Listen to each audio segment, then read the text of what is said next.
বুধবার আগরতলা প্রেস ক্লাবে টিবিএ পক্ষ থেকে এক সাংবাদিক সম্মেলনের আয়োজন করা হয়। সাংবাদিক সম্মেলনে উপস্থিত ছিলেন টিবিএ সহ-সভাপতি মানিক সাহা, বিপ্লব ঘোষ, সাধারণ সম্পাদক কাজল চন্দ্র মোদক। জানান, আগামী 25 নভেম্বর থেকে বেকারি, পাউরুটি, বন, কেক, বিস্কুট, কুকিজ, পপ সহ অন্যান্য জিনিসের দাম বৃদ্ধি করতে চলেছে। তার জন্য আগামী 2 দিন কারখানা বন্ধ রাখা হবে। পুরনো স্টকগুলো শেষ হওয়ার পরেই দ্রব্যমূল্য বৃদ্ধি করা হবে। পাশাপাশি তিনি আরও বলেন, জিনিসপত্রের দাম অত্যাধিক, ময়দা, চিনি, শ্রমিকের মজুরি বৃদ্ধি পাওয়ার কারণেই বেকারি জিনিসপত্রের দাম বাড়ানো হয়েছে গোটা ত্রিপুরা রাজ্যে। আগরতলা থেকে নিজস্ব প্রতিনিধি রিপোর্ট, টিভি 100 বাংলা। 10 টাকার রুটিটা 15 টাকা করেছি, আর 20 টাকার রুটিটা আমরা 25 টাকা করেছি।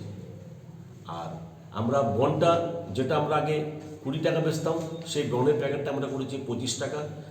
যে ব্রেডটা আমরা মানে 250 গ্রাম যে ব্রেডটা আমরা আগে বেচতাম 30 টাকা, এটাকে করেছি আমরা 35 টাকা।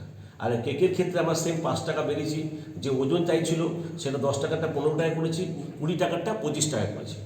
আর আমরা একটা ড্রাই কেক বেছি 90 থেকে 100 গ্রাম, সেটা 10 টাকা ছিল, সেটা আমরা 15 টাকা করেছি।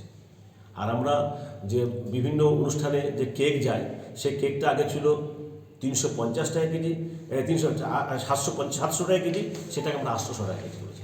এই হিসাবে আমাদের কেক বিক্রি হবে। আর আর কি বলে, যেটা যেটা যে ভেজ পাপ এবং চিকেন পাপ, সেটা আমরা 15 টাকা আর 20 টাকা রেখেছি।